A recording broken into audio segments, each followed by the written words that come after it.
বাংলা সাহিত্যের আকাশে যে নামটি আজও গভীর মানবিক বেদনায় জ্বলজ্বল করে তিনি হলেন শরৎচন্দ্র চট্টোপাধ্যায়। তিনি ছিলেন সাধারণ মানুষের কথাকার, যাদের হাসি, কান্না, ভালোবাসা আর যন্ত্রণা তার লেখায় জীবন্ত হয়ে উঠেছে। শরৎচন্দ্রের গল্পের সঙ্গে পাঠকের সম্পর্ক শুধু সাহিত্যিক নয়, বরং হৃদয়ের, কারণ তার প্রতিটি চরিত্র যেন আমাদের আশপাশেরই কেউ। আজ আমরা নিয়ে এসেছি তার লেখা এক অসাধারণ মানবিক গল্প, মন্দির। এই গল্পে আছে সমাজের নির্মমতা, মানুষের বিশ্বাস আর নীরব আত্মত্যাগের এক গভীর ছবি, যেখানে প্রশ্ন উঠে আসে ধর্ম, মানবতা আর ভালোবাসার সত্যিকারের অর্থ নিয়ে। চলুন শব্দের মন্দিরে প্রবেশ করি আর শরৎচন্দ্রের কলমে আঁকা এই কালজয়ী গল্পে নিজেকে একটু হারিয়ে ফেলি।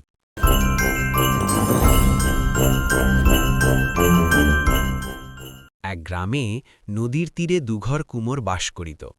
তাহারা নদীর মাটি তুলিয়া ছাঁচে ফেলিয়া পুতুল তৈরি করিত, আর হাটে বিক্রয় করিয়া আসিত।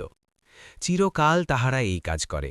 চিরকাল এই মাটির পুতুলই তাহাদিগের পরনের বস্ত্র ও উদরের অন্ন যোগাইয়া থাকে। মেয়েরা কাজ করে, জল তোলে, রাঁধিয়া স্বামীপুত্রকে খাওয়ায় এবং নিবান ভসাস্তূপের ভিতর হইতে পোড়া পুতুল বাহির করিয়া আঁচল দিয়া ঝাড়িয়া চিত্রিত হইবার জন্য পুরুষদের হাতের কাছে আগাইয়া দেয়। শক্তিনাথ এই কুম্ভকার পরিবারের মধ্যে আসিয়া স্থান গ্রহণ করিয়াছিল। রোগক্লিষ্ট ক্ষীণদেহ এই ব্রাহ্মণ কুমার তাহার বন্ধুবান্ধব, খেলাধুলা, লেখাপড়া সব ছাড়িয়া দিয়া এই মাটির পুতুলের পানে অকস্মাৎ একদিন ঝুঁকিয়া পড়িল। সে বাঁশের ছুরি ধুইয়া দিত, ছাঁচের ভিতর হইতে পরিষ্কার করিয়া মাটি চাঁচিয়া ফেলিত এবং উৎকণ্ঠিত ও অসন্তুষ্ট চিত্তে পুতুলের চিত্রাঙ্কন কার্য কেমন অসাবধানতার সহিত সমাধা হইতেছে তাহাই দেখিত। কালি দিয়া পুতুলের ভ্রূ, চক্ষু, ওষ্ঠ প্রভৃতি লিখিত হইত। কোনোটার ভ্রূ মোটা, কোনোটার আধখানা, কাহারও বা ওষ্ঠের নিচে কালির আঁচড় লাগিয়া থাকিত। শক্তিনাথ অধীর ঔৎসুক্যে আবেদন করিত, সরকার দাদা, অমন তাচ্ছিল্য করে আঁকছ কেন? সরকার দাদা অর্থাৎ কারিগর সস্নেহে হাসিয়া জবাব দিত, বামন ঠাকুর, ভালো করে আঁকতে গেলে বেশি দাম লাগে, অত কে দেবে বল? 1 পয়সার পুতুল তো আর 4 পয়সায় বিকোবে না। এ সহজ কথাটার অনেক আলোচনা করিয়াও শক্তিনাথ আধখানা মাত্র বুঝিয়াছিল। 1 পয়সার পুতুল ঠিক পয়সায় বিকাইবে, তাহার ভ্রূ থাকুক, আধখানা ভ্রূ নাই থাকুক, 2 চক্ষু সমান অসমান যাই হোক, সেই 1 পয়সা। মিছামিছি কে এত পরিশ্রম করিবে? পুতুল কিনিবে বালক, 2 দণ্ড তাহাকে আদর করিবে, শোয়াইবে, বসাইবে, কোলে করিবে, তারপর ভাঙিয়া ফেলিয়া দিবে, এই তো। শক্তিনাথ বাটি হইতে সকালবেলা যে মুড়ি মুরকি কাপড়ে বাঁধিয়া আনিয়াছিল, তাহার ভুক্তাবশিষ্ট এখনও বাঁধা আছে। তাহাই খুলিয়া অতিশয় অন্যমনস্কভাবে চিবাইতে চিবাইতে, ছড়াইতে ছড়াইতে সে তাহাদের জীর্ণ বাটির প্রাঙ্গণে আসিয়া দাঁড়াইল। বাটিতে কেহ নাই। ভগ্ন স্বাস্থ্য বৃদ্ধ পিতা জমিদার বাড়িতে মদনমোহন ঠাকুরের পূজা করিতে গিয়াছেন। ভিজা আলোচাল, কলা, মূলা প্রভৃতি উৎসর্গীকৃত নৈবেদ্য বাঁধিয়া আনিবেন, তাহার পর পাক করিয়া পুত্রকে খাওয়াইবেন, নিজেও খাইবেন। বাড়ির উঠান কুঁদ ফুল, করবি ফুল ও শেফালি ফুল গাছে পূর্ণ। গৃহলক্ষ্মীহীন বাটিটার সর্বত্রই জঙ্গল, কিছুতে শৃঙ্খলা নাই, কাহারও পারিপাট্য নাই। বৃদ্ধ ভট্টাচার্য মধুসূদন কোনরূপে দিনপাত করেন। শক্তিনাথ ফুল পানিয়া, ডাল নাড়িয়া, পাতা ছেড়িয়া উঠানময় অন্যমনস্কভাবে ঘুরিয়া বেড়াইতে লাগিল। প্রতিদিন সকালবেলা শক্তিনাথ কুমোর বাড়ি যায়। আজকাল সে পুতুলে রং দিবার অধিকার পাইয়াছে। তাহার সরকার দাদা সযত্নে সবচেয়ে ভালো পুতুলটা তাহাকে বাছিয়া দিয়া বলে, নাও দাদা ঠাকুর, তুমি চিত্রি করো। দাদা ঠাকুর একবেলা ধরিয়া একটি পুতুল চিত্রিত করে। হয়তো খুব ভালোই হয়, তবু 1 পয়সার বেশি দাম ওঠে না। সরকার দাদা কিন্তু বাটি আসিয়া বলে, বামন ঠাকুরের চিত্রি করা পুতুলটি 2 পয়সায় বিকিয়েছে। শুনিয়া শক্তিনাথের আর আনন্দ ধরে না। এ গ্রামের জমিদার কায়স্থ, দেবদ্বিজে তাহার বাড়াবাড়ি ভক্তি। গৃহদেবতা নিকষ নির্মিত মদনমোহন বিগ্রহ, পার্শ্বে সুবর্ণ রঞ্জিত শ্রী রাধা। অত্যুচ্চ মন্দিরে রৌপ্য সিংহাসনে তাহারাই প্রতিষ্ঠিত। বৃন্দাবন লীলার কত অপরূপ চিত্র মন্দির গাত্রে সংলগ্ন। উপরে কিংখাপের চন্দ্রাতপে তাহাতে শতশাখার ঝাড় দুলিতেছে। একপার্শ্বে মর্মর বেদির উপর উপকরণ সজ্জিত এবং নিত্য নিবেদিত পুষ্পচন্দনের ঘন সৌরভে মন্দির আভ্যন্তর সমাচ্ছন্ন। বুঝি স্বর্গসুখ ও সৌন্দর্যের কথা স্মরণ করাইয়া দিতে এই পুষ্প ও গন্ধ পূজার প্রথম উপচার হইয়া আছে, এবং তাহারই সুকোমল সুরভি বায়ুর স্তরে স্তরে সঞ্চিত হইয়া মন্দির বায়ুকে নিবিড় করিয়া রাখিয়াছে। অনেক দিনের কথা বলিতেছি। জমিদার রাজনারায়ণবাবু যখন প্রৌঢ়ত্বের সীমায় পা দিয়া প্রথম বুঝিলেন যে এ জীবনের ছায়া ক্রমশঃ দীর্ঘ ও অস্পষ্ট হইয়া আসিতেছে, যেদিন সর্বপ্রথম বুঝিলেন যে এ জমিদারি ও ধনৈশ্বর্য ভোগের মেয়াদ প্রতিদিন কমিয়া আসিতেছে, প্রথম যেদিন মন্দিরের এক পার্শ্বে দাঁড়াইয়া চোখ দিয়া অনুতাপাস্ত্র বিগলিত হইয়াছিল, আমি সেই দিনের কথা বলিতেছি। তখন তাহার একমাত্র কন্যা অপর্ণা, 5 বৎসরের বালিকা।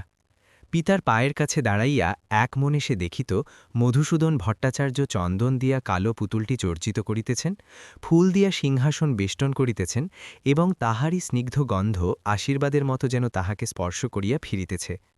সেই দিন হইতে প্রতিদিনই এই বালিকা সন্ধ্যার পর পিতার সহিত ঠাকুরের আরতি দেখিতে আসিত এবং এই মঙ্গল উৎসবের মধ্যে অকারণে বিভর হইয়া চাহিয়া থাকিত।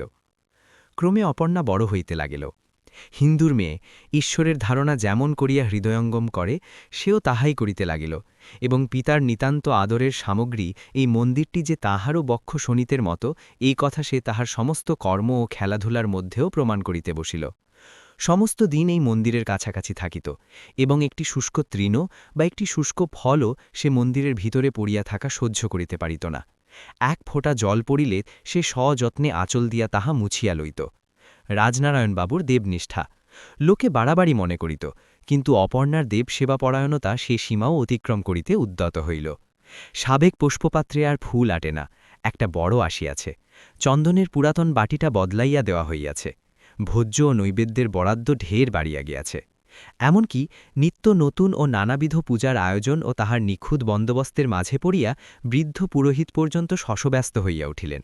জমিদার রাজনারায়ণবাবু এসব দেখিয়া শুনিয়া ভক্তিস্নেহে গাঢ়স্বরে কহিতেন, ঠাকুর আমার ঘরে তাহার নিজের সেবার জন্য লক্ষ্মীকে পাঠাইয়া দিয়াছেন, তোমরা কেহ কিছু বলিও না। যথাসময়ে অপর্ণার বিবাহ হইয়া গেল। মন্দির ছাড়িয়া এইবার যে তাহাকে অন্যত্র যাইতে হইবে, এই আশঙ্কায় তাহার মুখের হাসি অসময়ে শুকাইয়া গেল। দিন দেখানো হইতেছে তাহাকে শ্বশুরবাড়ি যাইতে হইবে। পরিপূর্ণ বিদ্যুৎ বুকে চাপিয়া বর্ষার ঘনকৃষ্ণ মেঘখণ্ড যেমন অবরুদ্ধ গৌরবের গুরুভারে স্থির হইয়া কিছুক্ষণ আকাশের গায়ে বর্ষণোন্মুখভাবে দাঁড়াইয়া আকাশের গায়ে কিছুক্ষণ স্থির হইয়া থাকে, তেমনি স্থির হইয়া একদিন অপর্ণা শুনিল যে সেই দেখান দিন আজ আসিয়াছে। সে পিতার নিকট গিয়া কহিল, বাবা, আমি ঠাকুর সেবার যে বন্দোবস্ত করিয়া গেলাম তাহার যেন অন্যথা না হয়। বৃদ্ধ পিতা কাঁদিয়া ফেলিলেন, তাই তো মা, না, অন্যথা কিছুই হবে না। অপর্ণা নিঃশব্দে চলিয়া আসিল। তাহার মা নেই, সে কাঁদিতে পারিল না। বৃদ্ধ পিতার 2 চোখ ভরা জল সে রোধ করিবে কি করিয়া? তারপর যোদ্ধা যেমন করিয়া তাহার ব্যথিত ক্রন্দনোন্মুখ বীর হৃদয় পৌরুষ্য শুষ্ক হাসিতে চাপা দিয়া তাড়াতাড়ি অশ্বে আরোহণপূর্বক চলিয়া যায়, তেমনি করিয়া অপর্ণা শিবিকারোহণে গ্রাম ত্যাগ করিয়া অজানা কর্তব্যের শাসন মাথা পাতিয়া লইয়া চলিয়া গেল। নিজের উচ্ছ্বসিত অশ্রু মুছিতে গিয়া তাহার মনে পড়িল, পিতার অশ্রু মুছাইয়া আসা হয় নাই। তাহার নিজের হৃদয় কাঁদিয়া কাঁদিয়া যেন তাহার কাছে কত নালিশ করিতে লাগিল। একে তাহার হৃদয় শত ব্যথায় বিদ্ধ। তারপর কোথায় কোন গ্রামান্তরে মন্দির হইতে যখন সন্ধ্যার শঙ্খঘণ্টা বাজিয়া উঠিল, তখন সেই আজন্ম পরিচিত আরতির আহ্বান শব্দ তাহার কানের ভিতর দিয়া মর্মে নৈরাশ্যের হাহাকার বহন করিয়া আনিল।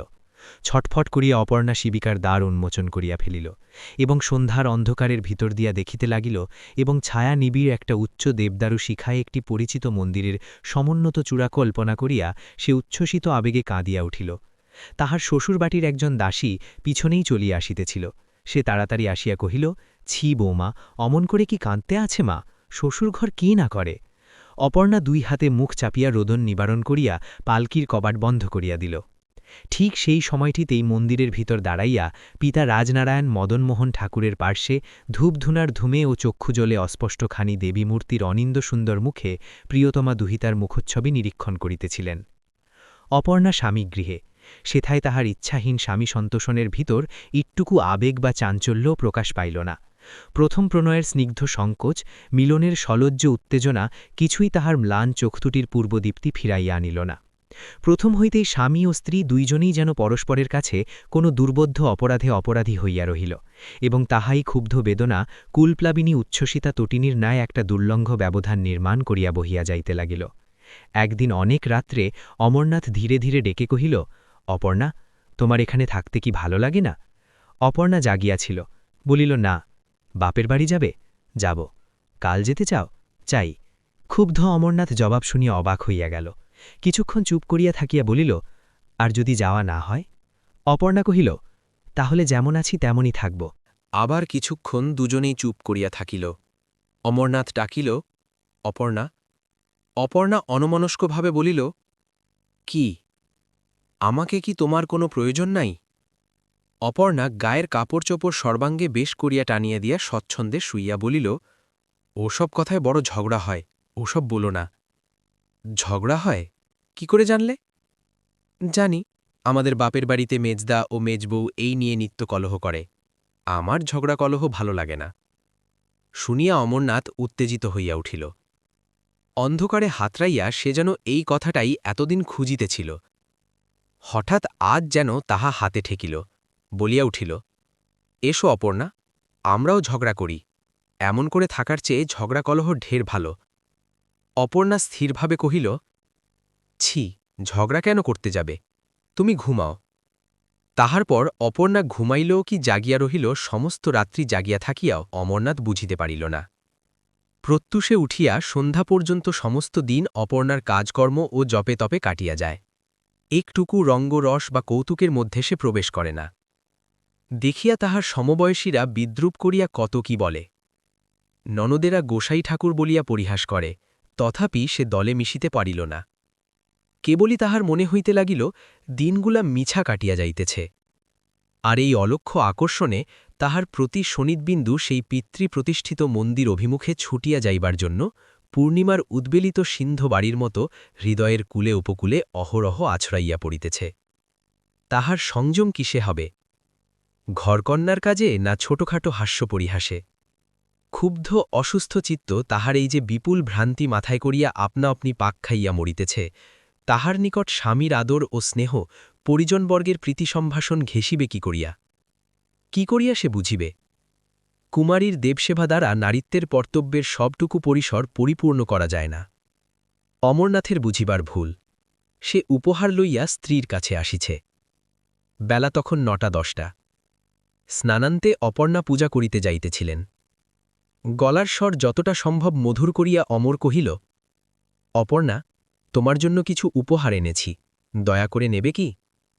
অপর্ণা হাসিয়া বলিল, নেব বই কি। অমরনাথ আকাশের চাঁদ হাতে পাইল। আনন্দে শৌখিন রুমালে বাঁধা একটা বাক্সের ডালা খুলিতে বসিল। ডালার উপরে অপর্ণার নাম সোনার জলে লেখা। এখন একবার সে অপর্ণার মুখখানি দেখিবার জন্য তাহার মুখের দিকে চাহিল। কিন্তু দেখিল, মানুষ কাঁচের নকল চোখ পড়িয়া যেমন করিয়া চাহে, তেমনি করিয়া অপর্ণা তাহার পানে চাহিয়া আছে। দেখিয়া তাহার সমস্ত উৎসাহ এক নিমিষে নিভিয়া গিয়া যেন অর্থহীন এক ফোঁটা শুল্ক হাসির মাঝে আপনাকে লুকাইতে ফেলিতে চাহিল। লজ্জায় মরিয়া গিয়াও সে বাক্সের ডালা খুলিয়া গোটাকতক কুন্তলিনের শিশি আরও কি বাহির করিতে উদ্যত হইল। অপর্ণা বাধা দিয়া কহিল, এনেছ কি আমার জন্য? অমরনাথের হইয়া আর কে যেন জবাব দিল, হ্যাঁ, তোমার জন্যই এনেছি, দেলখোসগুলো। অপর্ণা জিজ্ঞাসা করিল, বাক্সটাও কি আমাকে দিলে? নিশ্চয়ই। তবে আর কেন মিছে ওসব বের করবে? বাক্সতেই থাক। তা থাক, তুমি ব্যবহার করবে তো? আকস্মাৎ অপর্ণা ভ্রুকুঞ্চিত করিল। সমস্ত দুনিয়ার সহিত লড়াই করিয়া তাহার ক্ষতবিক্ষত হৃদয় পরাস্ত হইয়া বৈরাগ্য গ্রহণপূর্বক নিভৃতে চুপ করিয়া বসিয়াছিল। সহসা তাহার গায়ে এই স্নেহের অনুরোধ কুৎসিত বিদ্রুপের আঘাত করিল। চঞ্চল হইয়া সে তৎক্ষণাৎ প্রতিঘাত করিল, বলিল, নষ্ট হবে না, রেখে দাও। আমি ছাড়াও আরও অনেকে ব্যবহার করতে জানে। এবং উত্তরের জন্য অপেক্ষামাত্র না করিয়া অপর্ণা পূজার ঘরে গিয়া প্রবেশ করিল। আর অমরনাথ বিভ্বলের মতো সেই প্রত্যাখ্যাত উপহারের উপর হস্ত রাখিয়া সেইভাবেই বসিয়া রহিল। প্রথমে সে সহস্রবার মনে মনে আপনাকে নির্বোধ বলিয়া তিরস্কার করিল। বহুক্ষণ পরে সে দীর্ঘ নিঃশ্বাস ফেলিয়া বলিল, অপর্ণা পাষাণী। তাহার চোখ জলে ভাসিয়া আসিল। সেইখানে বসিয়া একভাবে ক্রমাগত চক্ষু মুছিতে লাগিল। অপর্ণা তাহাকে সুস্পষ্ট ভাষায় প্রত্যাখ্যান করিতে পারিলে কথাটা অন্য রূপ দাঁড়াইতে পারিত। সে যে প্রত্যাখ্যান না করিয়াও প্রত্যাখ্যানের সবটুকু জ্বালা তাহার গায়ে মাখিয়া দিয়া গিয়াছে, ইহার প্রতিকার সে কি করিয়া করিবে? অপর্ণাকে তাহার পূজার আসন হইতে টানিয়া আনিয়া তাহারই সম্মুখে তাহার উপেক্ষিত উপহারটা নিজেই লাঠি মারিয়া ভাঙিয়া ফেলিবে এবং সর্বসমক্ষে ভীষণ প্রতিজ্ঞা করিবে যে সে তাহার মুখ আর দেখিবে না। সে কি করিবে, কত কি বলিবে, কোথায় নিরুদ্দেশ হইয়া চলিয়া যাইবে। হয়তো ছাই মাখিয়া সন্ন্যাসী হবে, হয়তো অপর্ণার কোনো দারুণ দুর্দিনের দিনে অকস্মাৎ কোথাও হইতে আসিয়া তাহাকে রক্ষা করিবে। এমনি সম্ভব ও অসম্ভব কত রকম উত্তর প্রত্যুত্তর বাদ প্রতিবাদ তাহার অপমান পীড়িত মস্তিষ্কের ভিতর অধীরতার আলোড়ন সৃষ্টি করিতে লাগিল। ফলে কিন্তু সে তেমনি বসিয়া রহিল এবং তেমনি কাঁদিতে লাগিল। কিন্তু কিছুতেই তাহার এই আগাগোড়া বিশৃঙ্খল সংকল্পের সুদীর্ঘ তালিকা সম্পূর্ণ হইয়া উঠিল না। তাহার পর 2 দিন 2 রাত্রি গত হইয়াছে। অমরনাথ ঘরে শুইতে আসে নাই। মা জানিতে পারিয়া বধূকে ডাকিয়া ঈষৎ ভর্ৎসনা করিলেন। পুত্রকে ডাকিয়া বুঝাইয়া বলিলেন। দিদি শাশুড়ি এই সূত্রে একটু রঙ্গ করিয়া লইলেন। এমনি 7-5 ব্যাপারটা লঘু হইয়া গেল। রাত্রে অপর্ণা স্বামীর নিকট ক্ষমা ভিক্ষা করিল। বলিল, যদি মনে কষ্ট দিয়ে থাকি তো আমাকে ক্ষমা করো। অমরনাথ কথা কহিতে পারিল না। শয্যার এক প্রান্তে বসিয়া বিছানার চাদর বারবার টানিয়া পরিষ্কার করিতে লাগিল। সম্মুখেই অপর্ণা দাঁড়াইয়া, মুখে তাহার ম্লান হাসি। সে আবার কহিল, ক্ষমা করবে না? অমরনাথ মুখ নিচু করিয়াই বলিল, ক্ষমা কিসের জন্য? ক্ষমা করবার অধিকারী বা আমার কি? অপর্ণা স্বামীর 2 হাত আপনার হাতের ভিতরে লইয়া বলিল, ও কথা বলো না। তুমি স্বামী, তুমি রাগ করে থাকলে কি আমার চলে? তুমি ক্ষমা না করলে আমি দাঁড়াবো কোথায়? কেন রাগ করেছ বলো? অমরনাথ আর্দ্র হইয়া কহিল, রাগ তো করি নাই। করো নাই তো? না, অপর্ণা কলহ ভালোবাসিত না। বিশ্বাস না করিয়াও বিশ্বাস করিল, কহিল তাই ভালো। তাহার পর নিতান্ত নির্ভাবনায় বিছানার এক প্রান্তে শুইয়া পড়িল। অমরনাথ কিন্তু ভারী আশ্চর্য হইয়া গেল। অন্যদিকে মুখ ফিরাইয়া কেবলই সে মনে মনে তর্কবিতর্ক করিতে লাগিল যে কথা তাহার স্ত্রী বিশ্বাস করিল কি করিয়া। সে যে 2 দিন আসে নাই, দেখা করে নাই, তথাপি সে রাগ করে নাই, এটা কি বিশ্বাস করিবার কথা? এত কাণ্ড এত শীঘ্র মিটিয়া সব বৃথা হইয়া গেল। তাহার পর যখন সে বুঝিতে পারিল অপর্ণা সত্যই ঘুমাইয়া পড়িয়াছে, তখন সে একেবারে উঠিয়া বসিল এবং দ্বিধাশূন্য হইয়া জোর করিয়া ডাকিয়া ফেলিল, অপর্ণা, তুমি বুঝি ঘুমোচ্ছ? ও অপর্ণা! অপর্ণা জাগিয়া উঠিল, বলিল, ডাকছ? হ্যাঁ, কাল আমি কলকাতায় যাব। কই, সে কথা তো আগে শুনি নাই। এত শীঘ্র তোমার কলেজের ছুটি ফুরল? আরও 2 দিন থাকতে পার না? না, আর থাকা হয় না। অপর্ণা একটু ভাবিয়া জিজ্ঞাসা করিল, তুমি কি আমার ওপর রাগ করে যাচ্ছ? ইহা যে সত্য কথা অমরনাথ তাহা জানিত, কিন্তু সে কথা সে স্বীকার করিতে পারিল না। সংকোচ আসিয়া তাহার যেন কোঁচার খুঁট ধরিয়া টানিয়া ফিরাইল। আশঙ্কা হইল পাছে সে আপনার অপদার্থতা প্রতিপন্ন করিয়া অপর্ণার সম্ভ্রম হানি করিয়া বসে। এমনি করিয়া কৌতূহল বিমুখ নারীর নিশ্চেষ্টতা তাহাকে অভিভূত করিয়া ফেলিল। স্বামিত্বের যেটুকু তেজ সে তাহার স্বাভাবিক অধিকার হইতে গ্রহণ করিয়াছিল, সেটুকু এই 4-5 মাস ধরিয়া দিনে দিনে অপর্ণা আকর্ষণ করিয়া লইয়াছে। এখন সে ক্রোধ প্রকাশ করিবে কোন সাহসে? অপর্ণা আবার বলিল, রাগ করে কোথাও যেও না, তাহলে আমার মনে বড় ব্যথা লাগবে। অমরনাথ মিথ্যা ও সত্যে যাহা বানাইয়া বলিতে পারিল, তাহার অর্থ এই যে সে রাগ করে নাই এবং তাহারই প্রমাণস্বরূপ সে আরও 2 দিন থাকিয়া যাইবে। থাকিলেও তাই, কিন্তু কাঁদিয়া জয়ী হইবার একটা লজ্জাজনক অস্বস্তি নিয়ে বাড়িতে থাকিল। ঝাড়া বৃষ্টির একটা সুবিধে আছে, তাহাতে আকাশ নির্মল হয়, কিন্তু টিপিটিপি বৃষ্টিতে মেঘ কাটে না, শুধু পায়ের নিচে কাদা ও চতুর্দিকে নিরানন্দময় ভাব বাড়িয়া ওঠে। বাড়ি হইতে যে কাদা মাখিয়া অমরনাথ কলকাতায় আসিল, তাহা ধুইয়া ফেলিবার একটুখানি জলও সে বৃহৎ নগরীর ভিতর খুঁজিয়া পাইল না। এখানে তার পূর্ব পরিচিত যেসব সুখ ছিল, তাদের কাছে এই পঙ্কিল পা দুখানি বাহির করিতেও তাহার লজ্জা করিতে লাগিল। না লাগে লেখাপড়ায় মন, না পায় আমোদ আহ্লাদে তৃপ্তি। এখানেও থাকিতে ইচ্ছা করে না, বাড়ি যাইতেও প্রবৃত্তি নাই। সমস্ত বুকের ওপর তাহার যেন দুর্বহ যন্ত্রণাভার চাপানো রইয়াছে এবং তাহা ঠেলিয়া ফেলিবার জন্য ব্যাকুল বক্ষপঞ্জর পরস্পর ঠোকাঠুকি করিতেছে, কিন্তু বিফল চেষ্টা। এমনি অন্তর্বেদনা লইয়া সে একদিন অসুখে পড়িল। সংবাদ পাইয়া পিতামাতা ছুটিয়া আসিলেন, কিন্তু অপর্ণাকে সঙ্গে আনিলেন না। অমরনাথও যে ঠিক এমনিটি আশা করিয়াছিল তাহা নয়, তবু দমিয়া গেল। অসুখ উত্তরোত্তর বাড়িতে লাগিল। এ সময় স্বভাবতই তাহার অপর্ণাকে দেখিতে ইচ্ছা করিত, কিন্তু মুখ ফুটিয়া সে কথা বলিতে পারিল না। পিতামাতাও তাহা বুঝিলেন না। কেবল ঔষধপথ্য আর ডাক্তার বৈদ্য। অবশেষে সে তাহাদের হাত হইতে পরিত্রাণ লাভ করিল। অমরনাথ একদিন প্রাণ ত্যাগ করিল। বিধবা হইয়া অপর্ণা স্তম্ভিত হইয়া গেল। সমস্ত শরীর কাটারিয়া একটা ভয়ঙ্কর সম্ভাবনা তার মনে হইল। এ বুঝি তাহারই কামনার ফল। ইহাই বুঝি সে মনে মনে এতদিন চাহিতেছিল। অন্তর্যামী এতদিনে কামনা পূর্ণ করিয়াছেন। বাহিরে শুনিতে পাইল যে তাহার পিতা চিৎকার করিয়া কাঁদিতেছেন। এ কি সব স্বপ্ন? তিনি আসিলেন কখন? অপর্ণা জানালা খুলে মুখ বাড়িয়া দেখিল, সত্য সত্যই রাজনারায়ণবাবু বালকেদের মতো ধুলায় লুটিয়া কাঁদিতেছেন। পিতার দেখা দেখি সেও এবার ঘরের ভিতর লুটিয়া পড়িল। অশ্রুপ্রবাহ মাটি ভিজাইয়া ফেলিল। সন্ধ্যা হইতে আর বিলম্ব নাই। পিতা আসিয়া অপর্ণাকে বুকে তুলিয়া বলিলেন, মা, অপর্ণা। অপর্ণা কাঁদিয়া বলিল, বাবা, তোর মদনমোহন যে তোকে মন্দিরে ডেকেছে মা। চল বাবা, যাই। তোর যে সেখানে সব কাজ পড়ে আছে মা। চল বাবা, বাড়ি যাই। চল মা, চল। পিতা স্নেহে মস্তক চুম্বন করিলেন, বুক দিয়া সর্বদুঃখ মুছিয়া লইলেন এবং তাহার পর কন্যার হাত ধরিয়া পরদিন বাটি আসিয়া উপস্থিত হইলেন। আঙুলি দিয়া দেখাইয়া কহিলেন, ওই মা, তোমার মন্দির, ওই তোমার মদনমোহন। নিরাভরণা অপর্ণার বৈধব্য বেশে তাহাকে আরেক রকম দেখিতে হইল। যেন এই সাদা বস্ত্র আর রুক্ষ কেশে তাহাকে অধিক মানাইল। সে তাহার পিতার কথা ভারী বিশ্বাস করিল। ভাবিল দেবতার আহ্বানেই সে ফিরিয়া আসিয়াছে। ঠাকুরের মুখে যেন তাই হাসি, মন্দিরে যেন তাই শতগুণ সৌরভ। নিজে যেন সে এ পৃথিবীর অনেক উঁচে, এইরূপ মনে হইল। যে স্বামী নিজের মরণ দিয়া তাহাকে পৃথিবীর এত উঁচে রেখে গেছিলেন, সেই মৃত স্বামীর উদ্দেশ্যে শতবার প্রণাম করিয়া অপর্ণা তাহার অক্ষয় স্বর্গ কামনা করিল। শক্তিনাথ একমনে ঠাকুর গড়িতেছিল। পূজা করার চেয়ে ঠাকুর গড়িতে সে অধিক ভালোবাসিত। কেমন রূপ, কেমন নাক, কান, চোখ হইবে, কোন রং বেশি মানাইবে, এসব তাহার আলোচ্য বিষয়। কি দিয়ে তাহার পূজা করিতে হয়, কি মন্ত্রে জপ করিতে হয়, এসব ছোট বিষয় তাহার লক্ষ্য ছিল না। দেবতার সম্পর্কে সে আপনাকে আপনি প্রমোশন দিয়া সেবকের স্থান হইতে পিতার স্থানে উঠিয়া আসিয়াছিল। তবু তাহার পিতা তাহাকে আদেশ করিলেন, শক্তিনাথ, আজ আমার জ্বর বেড়েছে, জমিদার বাড়িতে গিয়ে তুমি পূজা করে এসো।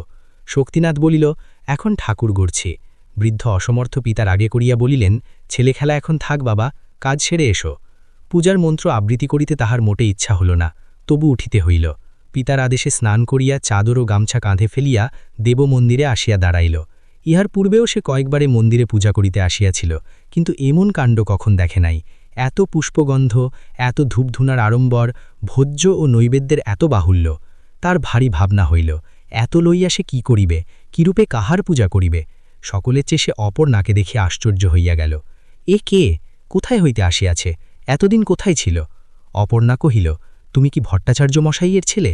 শক্তিনাথ বলিল, হ্যাঁ। তবে পা ধুয়ে পূজা করতে বস। পূজা করিতে বসিয়া শক্তিনাথ আগাগোড়া ভুলিয়া গেল। একটা মন্ত্র তাহার মনে পড়ে না।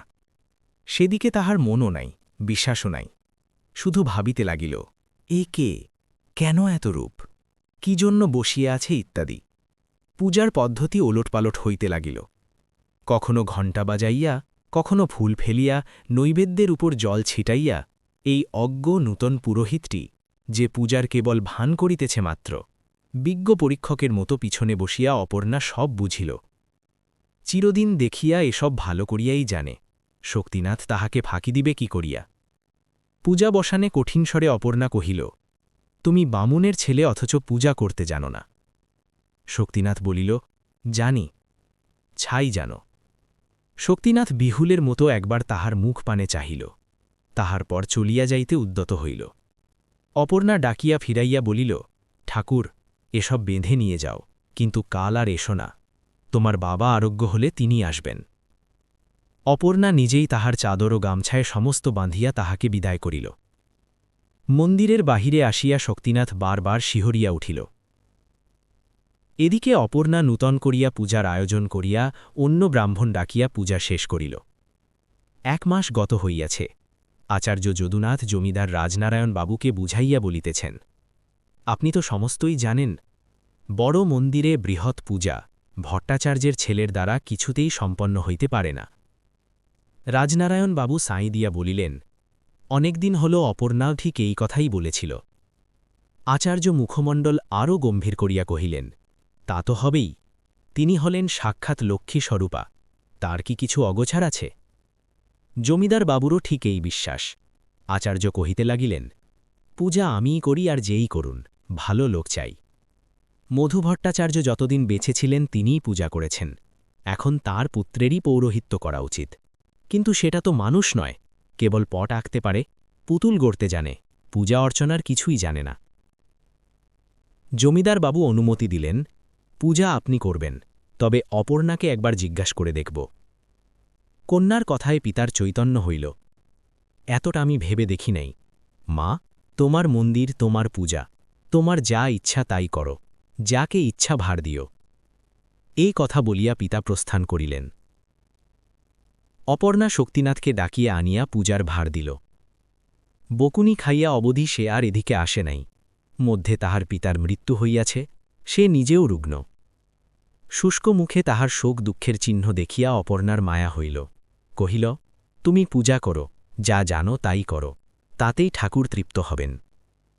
এমন স্নেহের স্বর শুনিয়া তাহার সাহস হইল। সাবধান হইয়া মন দিয়া পূজা করিতে বসিল। পূজা শেষ হইলে অপর্ণা নিজের হাতে সে যাহা খাইতে পারে বেঁধে দিয়া বলিল, বেশ পূজা করেছ বামুন ঠাকুর, তুমি কি হাতে রেঁধে খাও? কোনোদিন রাধি, কোনোদিন, যেদিন জ্বর হয় সেদিন আর রাঁধতে পারি না। তোমার কি কেউ নাই? না। শক্তিনাথ চলিয়া গেলে অপর্ণা তাহার উদ্দেশ্যে বলিল, আহা, দেবতার কাছে যুক্ত করে তাহার হইয়া প্রার্থনা করিল, ঠাকুর, ইহার পূজায় তুমি সন্তুষ্ট হইও, ছেলে মানুষের দোষ অপরাধ লইও না। সেই দিন হইতে প্রতিদিন অপর্ণা দাসী দ্বারা সংবাদ লইত, সে কি খায়, কি করে, কি তাহার প্রয়োজন। নিরাশ্রয় ব্রাহ্মণ কুমারটিকে সে তাহার অজ্ঞাতসারে আশ্রয় দিয়া তাহার সমস্ত ভার স্বেচ্ছায় মাথায় তুলে লইল। এবং সেই দিন হইতে এই কিশোর ও কিশোরী তাহাদের ভক্তি, স্নেহ, ভুল ভ্রান্তি সব এক করিয়া এই মন্দিরটিকে আশ্রয়পূর্বক জীবনের বাকি কাজগুলিকে পর করিয়া দিল। শক্তিনাথ পূজা করে, অপর্ণা দেখাইয়া দেয়। শক্তিনাথ স্তব পাঠ করে, অপর্ণা মনে মনে তাহার সহজ অর্থ দেবতাকে বুঝাইয়া দেয়। শক্তিনাথ গন্ধ পুষ্প হাত দিয়া তুলিয়া লয়, অপর্ণা অঙ্গুলি দিয়া দেখাইয়া বলে, বামুন ঠাকুর, আজ এমনি করে সিংহাসন সাজাও দেখি, বেশ দেখাবে। এমনি করিয়া এই বৃহৎ মন্দিরের বৃহৎ কাজ চলিতে লাগিল। দেখিয়া শুনিয়া আচার্য কহিলেন, খেলা চলছে।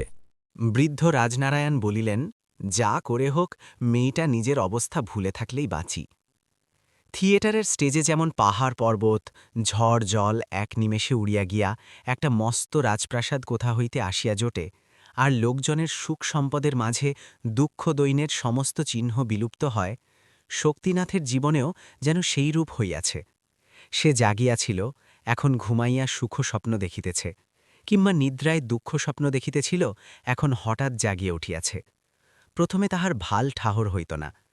তথাপি এই দায়িত্বহীন দেবসেবার সুবর্ণ শৃঙ্খল যে তাহার সর্বাঙ্গে জড়াইয়া ধরিয়াছে এবং থাকিয়া থাকিয়া ঝনঝন শব্দে বাজিয়া উঠিতেছে, ওই বিক্ষিপ্ত পুতুলগুলা মাঝে মাঝে সে কথা তাহাকে স্মরণ করাইত।